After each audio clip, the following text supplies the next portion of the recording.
السلام علیکم ډیر سټوډنټس. نن ورځ به زموږ د ډسکشن ټاپک وي سیل ډیویژن، یعنی حجروي ویش.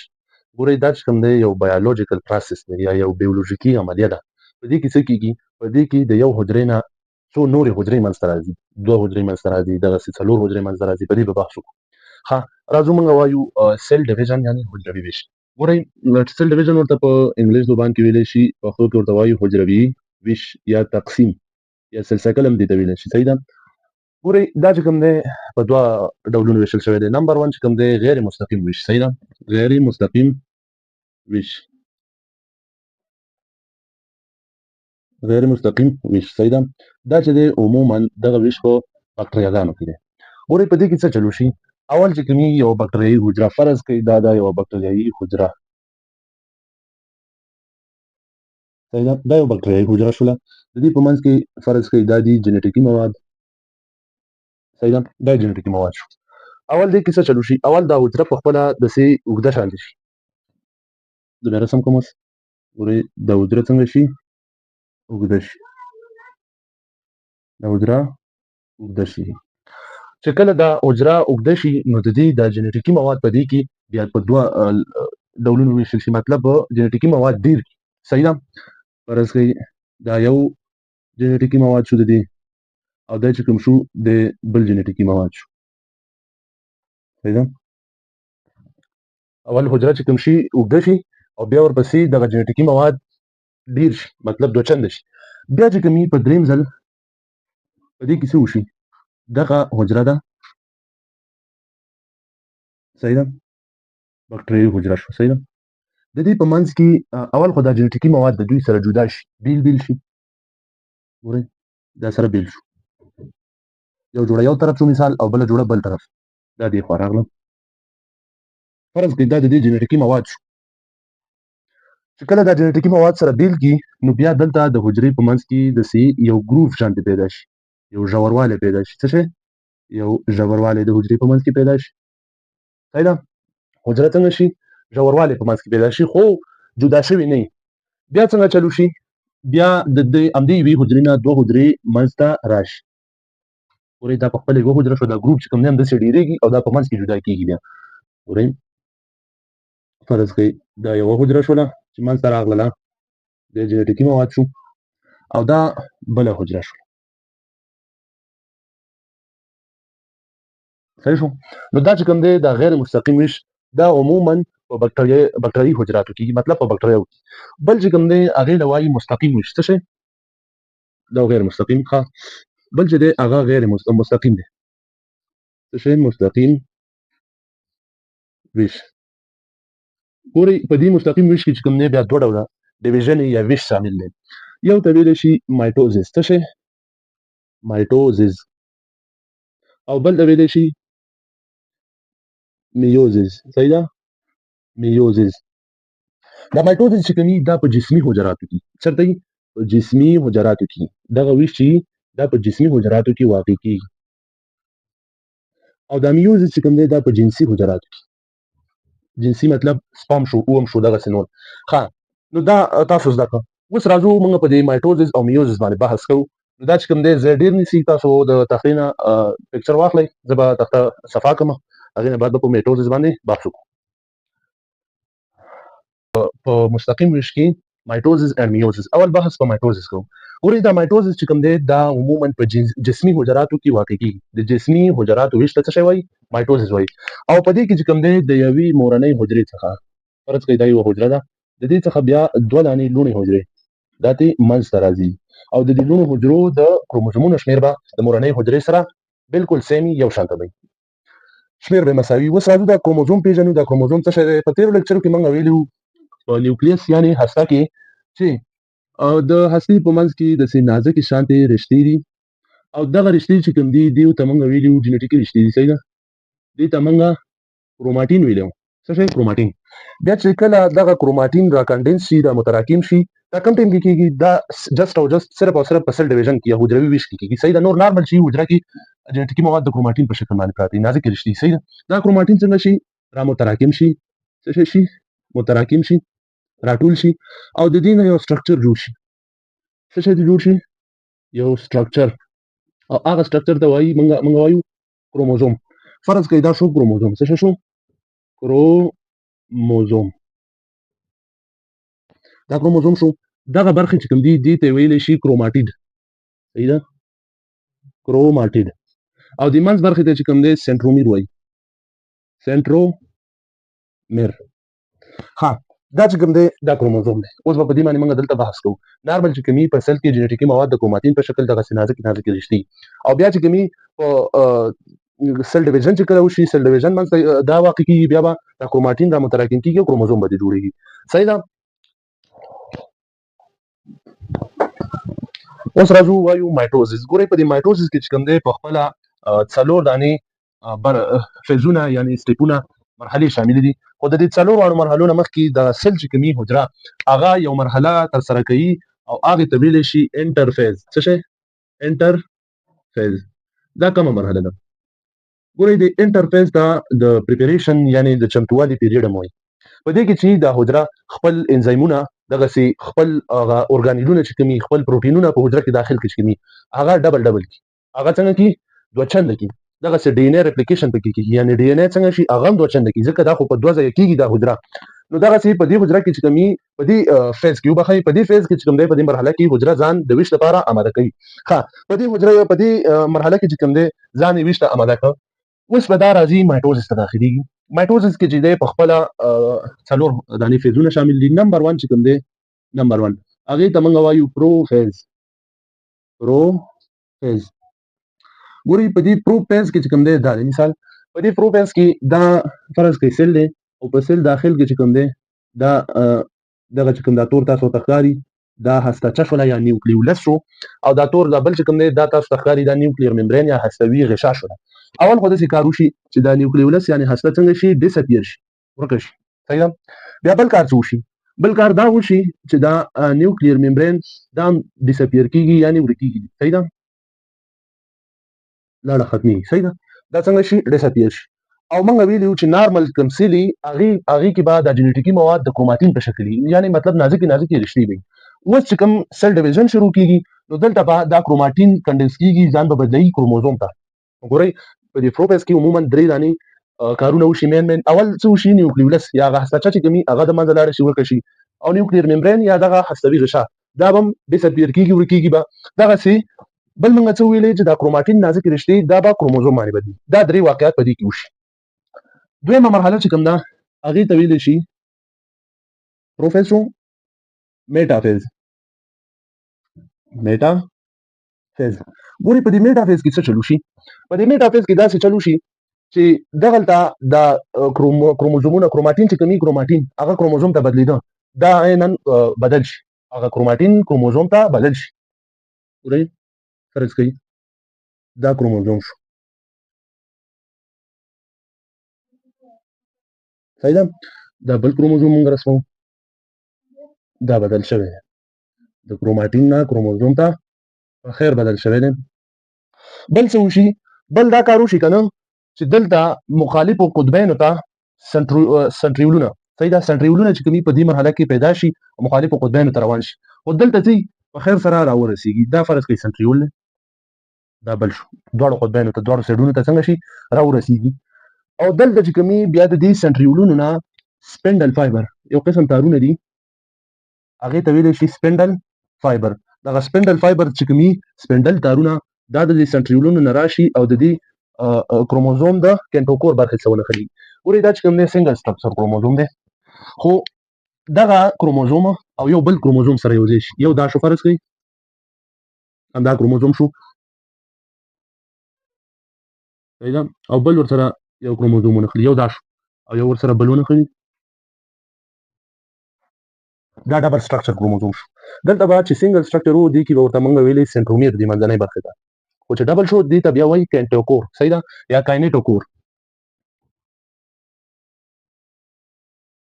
دې نه اوس تېرېږو خو ګورئ دلته سنټریولونو نه سپینډل فایبرې تارونه راشي او د دې کینټوکور برخې څخه ونښلي. ما تاسو ته دا ویل چې تاسو وایي دا کینټوکور څه شو نو کینټوکور هغه شی شو. ګورئ بیا د دې بل کروموزوم سره هم ونښلي. دغسې دا خو ما دوه کروموزومونه رسم کړو د ټولو کروموزومونو سره همداسې ونښلي دلته چونکې ځایږي نه نو ما ورته رسم کړي. ښه په دغه شکل باندې ټولو کروموزومونو سره د سپینډل فایبرې تارونه ونښلي او دلته جوړ کی میټافیز پلیټ د میټافیز پلیټ مثال دا یو پلیټ شکل شو تاسو ته وګورئ ها په دې کې څه کارونه وشي میټافیز کې اول خدای چې سنټریولونه په خیر راورسیږي د قطبینو طرف ته مخالف سیډونو طرف ته د دینه سپینډل فایبر چې کی سپینډل هغه راشي کنټروکور برخې څونه خلی او کروماتینونه په خیر سره بدل شوی کروموزوم ته او دا د لیدل وړي صحیح ده دا کارونه په دې کې وشو میټافیز پلیټ جوړ کی بل یو فیز چې کوم دی مرحله من سره دا هغه پروفیز میټافیز انافیز دی بل ګورئ انافیز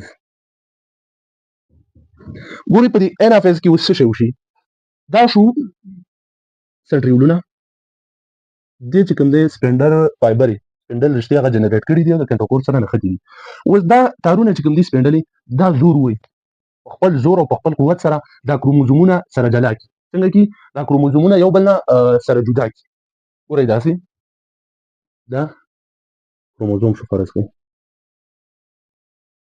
او دا چې کوم دی دا بل کروموزوم شو دا به سټرکچر کروموزوم او دوی سره کش کړو په منځ کې سره جدا کړ دا یو کروموزوم شو او دا شو بل کروموزوم دا یو کروموزوم شو او دا شو بل کروموزوم صحیح ده اوس هغه دا د چا په تر باندې سره جدا شو دا د سپینډل فایبر په تر باندې دا سره بیرته اٹیچ کړي دا ور سره ونښلوي ورې داسې نو اوله پیښه څه وشي د دې سپینډل فایبرو په زور باندې په قوت باندې دغه کروموزومونه په خپل منځ کې سره جدا شي او چرته روان شي د سپینډل فایبر د سیډونو طرف ته د قطبینو طرف ته د قطب د سیډ یا د سیډ دا سره څنګه کی کش کی دا اول خو په خپل کې سره جدا شي او د قطبینو طرف ته حرکت شروع کی په کوم فیز کې په انافیز کې بل فیز چې کوم دی موږ سره هغه د ټیلو فیز څلورم نمبر هغه له موږ ټیلو فیز وایي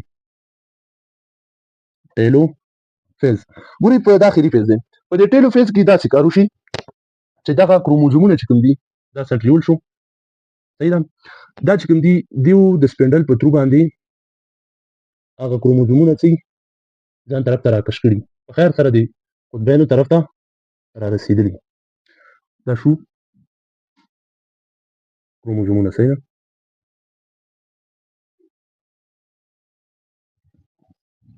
دا څه شو کروموزومونه د چا په ترو دا دلته راغلي دي د سپینډل فایبرو په ترو باندې او څه اټیچ کوي نه خلاص نو دا په خیر سره د قطبینو ته راورسېده بل کار څه وشي بل کار دا وشي چې دلته د نیوکلیر ممبرین چې موږ په اول سر کې ویلو په پروفیز کې دا بیرته ښکاره شي نیوکلیر ممبرین به څنګه شي ښکاره به شي او د دې کروموزومونو نه به تاو شي صحیح ده نو ګورئ دا کروموزومونه چې کوم دي اول چې کوم دی د هستې ویش د هستې ویش ترسره شو د دې ویش نه بعد چې کله دغه هستوي غشا سره جوړ شي اخوا دغه دواړو قطبینو کې بیا دلته سایټوکاینیزس وشي تاسو به وایئ دا سایټوکاینیزس څه شي دی ګورئ سایټوکاینیزس د سایټوپلازم ویش په انټرفیس کې چې کم انزایمونه کم پروتینونه کم اورګانیلونه هغه چې دوچنده شوي وو هغه به اوس دلته ډیریږي ځکه دا یوه حجره ده او دا بله ده صحیح ده نو دا دوه حجرې دي دیو ته به خپله حصه ورکول کېږي نو چې کوم انزایمي پروتیني او دغسې اورګانیلونه هغه دوچنده شوي نیم یو خوا ورکړي نیم بل خوا ورکړي او په اخر کې داسې کار وشي چې دغه ممبرین چې کوي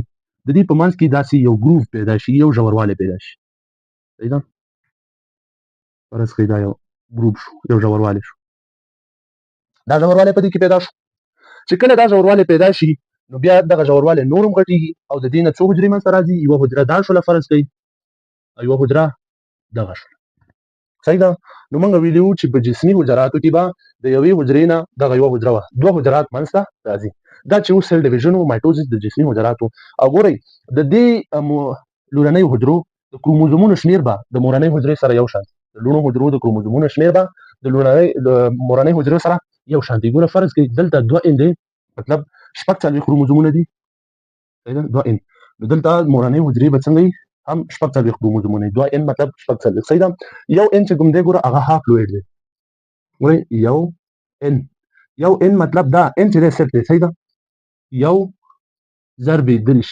ان قیمت چې کوم دی دریش دی یو ضرب دریش همغه دریش او دې دریش یعنی نیمایي جوړه کروموزومونه چې کومي هغې ته موږ ویلی شو په اصطلاح د هاپلوئډ او بیا چې کومي 2 ان 2 ان ګوره 2 خو په خپله او دریش چې کوم دی د ان قیمت دی صحیح ده 2 په دریش کې شپږ څلوېښت که نو نو دا شي شپږ څلوېښت او دې شپږ څلوېښت کروموزومونه چې کومي دریش جوړي نو دې ته موږ بیا ډایپلوئډ وایو څه شی وایو ډایپلوئډ وایو ډایپلوئډ ښه د دې مایټوزس اهمیت څه شی دی څه ارزښت لري زموږ تاسو لپاره. اول خو دا دی چې دا گروث لکه دا وده چې کوم دا د ارګانیزم هغه د مایټوزس پورې تړلې ده. ګورئ که تاسو وګورئ یو دانه سپرم دا سپرم شو دا د یو اوم سره یا تخمې سره دې سره یو ځای شي په منځ کې دا په نتیجه کې دا جوړ کړي زایګوټ. څه شی؟ زایګوټ. صحیح ده. دا زایګوټ چې کومي بیا وده وکړي او د دې نه جوړ شي امبریو. څه شی؟ جنین ورته وایي. بیا هغه وده وکړي فیټس ته جوړ شي. فیټس چې کوم دی عموما تر 15 ورځو هغې نه بعد ورته ویلی شي. صحیح ده. نو دغه فیټس چې کوم دی دا بیا دنیا ته راشي. بچی چې کوم د مور په ګېډه کې هغې له فیټس وایي. صحیح ده. دا فیټس بیا دنیا ته راشي او د دې فیټس نه جوړ شي یو انسان مثال. صحیح ده. هغه انسان چې کومي هغه وړوکی بیا غټیږي اډلټ شي بالغ شي غټ سړی جوړ شي. نو دغه چې کوم دی دغه وده چې کوم ده او دا غټېدل دا د دې مایټوزس کار دی. اول نمبر ګراوت چې کوم دی دا د مایټوزس کار دی. بل چې کوم دی بل اهمیت دا دی چې ګورئ زموږ استاد سیل ریپیر کوي. دا صحیح ده. سیل ریپیر اوس هم پوهیم دا سیل ریپیر څه مطلب. ګورئ د سیل ریپیر مطلب دا چې کله حجرات سره تخریب شي زموږ ستاسو د بدن فرض کوي پوستکی یا کوم ځای مثال تخریب شي هغه زخمی شي که نه نو د وخت په تېرېدو سره هغه بیرته راترمیمېږي او هغه ځای راډکېږي جوړېږي. دا وجه د څه ده؟ دا غټ کمال د دې مایټوزس. صحیح ده. نو دا دوه دانې د دې دندې وي. اوس راځو موږ وایو میوزس دا چې کوم دی عموما په جنسي حجراتو کې چېرته وي؟ په جنسي حجراتو کې یعنې سپرم او همدغه چې کوم دي جنسي حجرات دي. ګورئ د میوزس ته ریډکشن ډیویژن یا د کموالي ویش هم وایي. ځکه د کموالي ویش ورته وایي چې په دې کې د میوزس کې د یو سیل څخه دا مورنۍ سیل ده د دې څخه 4 دانې لوڼې حجرې منځته راځي. څه شی؟ 4 لوڼې حجرې څه نه منځته راځي. ګورئ دا شو دا مثال 4 دانې حجرې د دې نه منځته راغلي. دې کې اوس څه کېږي؟ ګورئ موږ ویلي وو چې په مایټوزس کې موږ ویلي وو چې د مور د کروموزومونو شمېر 2n مطلب 40 دی او د بیا د لوڼو حجرو منځته چې کومې نوې راغلي دي د هغې هم 2n دی 40 او دلته به څه دلته به یو n وي. څنګه به یو n هاپلوئډ به وي. صحیح ده. دا هم یو n شو. صحیح ده. نو دا ټول به یو n ریډکشن ډیویژن ورته په همدې اساس وایي چې د مور 2n کروموزومونو شمېري او د دې چې کومې د نوو منځته راغلو حجراتو د هغې به یو n. صحیح ده. نو دې ته په دې خاطر باندې ریډکشن ډیویژن یا د کموالي ویش وایي تنقیسي ویش ورته وایي. صحیح ده. او څه شی کېږي په دې کې د یو حجرې نه 2 حجرات منځته راشي. ګورئ دا داسې دقسې دی د مایټوزس په شان 2 دانې مرحلې لري میوزس 1 او میوزس 2. انشاءالله په دې سیل ډیویژن باندې درته زه د ګریټر ډیټیل سره د لا تفصیلاتو سره یو لیکچر وړاندې کوم. د خیره دا نن نیولی دی هغه به د خیره وړاندې شي تاسو ته. خو اوس تاسو د کتاب مطابق همدغومره زده کړئ. ګورئ میوزس 1 وشي او میوزس 2 هغه اوس درته نشم ویلی. ګورئ میوزس داسې کېږي همدقسې د مایټوزس په شانتې وشي. ګورئ حجرې هغه تقسیم شي دا پړاوونه تېر کړي په نتیجه کې 2 دانې حجرات منځته راشي. دا 2 حجرات شو که نو بیا څه که نه بیا همدغه چې نوي منځته راغلي دي د دې حجرې څخه دا نوې منځته راغلې حجره بیا په خپله لاړ شي ډیویژن ترسره کړي ویش ترسره کړي. بیا د دې نوې منځته راغلې حجرې نه هم 2 دانې حجرات منځته راشي او د دې نه هم 2 دانې حجرات منځته راشي. تاسو وګورئ 1 2 او 3 او 4 نو د میوزس د ډیویژن په نتیجه کې به د یو حجرې څخه 4 حجرات منځته راځي. دغه صحیح ده. د میوزس همدغسې ترسره کېږي دا پروسس چې کوم موږ وکړو دغسې ترسره کېږي. هغې کې یو څو نور پروسسونه هم دي په پروفیز 1 کې میوزس 1 کې هغې ته جدا لیکچر د خیره موږ وړاندې کوو او د لا تفصیلاتو سره. ها اوس د میوزس اهمیت څه شی دی؟ د مایټوزس خو مو ویلي چې ګراوت دی او دغسې سیل ریپیر دی. نو د میوزس اهمیت دا دی چې دا میوزس د جینیټیک ویریشن کوي مطلب د جینیټیکي دغه چې کوم دي خصوصیات دا خواص کومي دا د یو نسل نه بل نسل ته انتقالوي. په پروفیز 1 کې چې کوم دی په میوزس 1 کې پروفیز 1 کې صحیح ده هغې کې بیا کراسینګ اوور کېږي د کروموزومونه یو بل سره کراس کېږي او هغې په نتیجه کې چې کوم دی دا جینیټیکي خواص کومي د یو نسل نه بل نسل ته دا انتقالي هغې باندې به بیا جدا بحث وکړو. نو د میوزس اهمیت دا شو چې جینیټیکي خصوصیات د یو نسل نه بل نسل ته انتقالوي. نو دا زموږ ستاسو حجروي ویش انشاءالله په دې به د خیره بیا بل لیکچر هم ریکارډ کړو خو ستاسو د 1 کلاس د کتاب مطابق موږ دومره ویلې. نو په الله تعالی هم سپارم تر بلې ویډیو پورې